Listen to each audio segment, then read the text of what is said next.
रंगमंचावर सादरीकरण होणार आहे. याचं भान ठेवूनच नाटककार माझी मांडणी करतो. वाचनीय आणि प्रेक्षणीय व्हावं अशी याची अपेक्षा असते.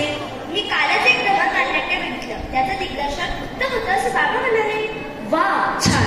अगं, दिग्दर्शकांसाठी मला दिग्दर्शित करणे हा आनंददायी अनुभव तर असतो. मराठी भाषेत गोविंद बल्लाळ देवल, श्रीपाद कोल्हटकर, राम गणेश गडकरी, पु ल देशपांडे, वसंत कानेटकर, मधुसूदन कालेलकर, र के अत्रे अशा दिग्गज लेखकांनी मला समर्थपणे हाताळलं. किती सुंदर. आता हा बोलावतोय मला. अगं मी चरित्र.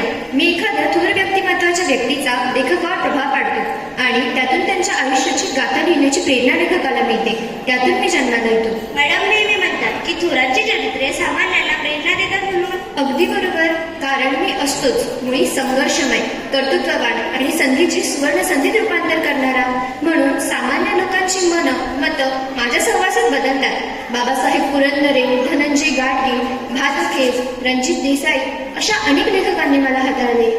मी आत्र चरित्रांच्याच कुटुंबातील. चरित्र म्हणजे एखाद्या व्यक्तीच्या आयुष्याचं लेखकाने केलेलं वर्णन. तर मी म्हणजे माझ्या आयुष्यात आलेल्या विविध टप्प्यांचे, वळणांचे, भल्याप्रिय अनुभवांचे कथन मी तटस्थपणे बोलतो. त्यातूनच मी साकारला जातो.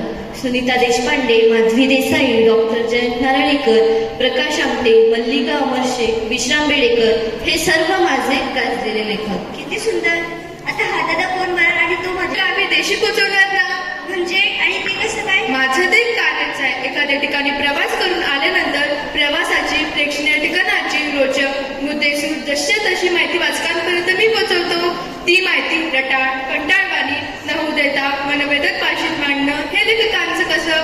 लेखक त्या ठिकाणच्या माहिती बरोबरच स्वतःचे अनुभव, भावना, निसर्ग सौंदर्य यांचे सुरेख म्हणजे ना तिकीट, ना विजा, ना बस, ना विमान, मी कुठेही जाऊ शकते सर्व ठिकाणांना भेट द्यायला तुझ्या माध्यमातून.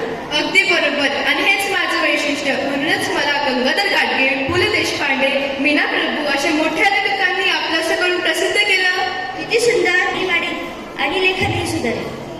सगळ्यात महत्वाचं म्हणजे आम्ही तुला कधी सोडून जाणार नाही.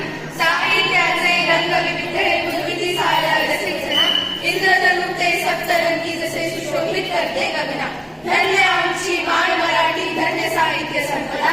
वाचू आनंदे लिहून माने वा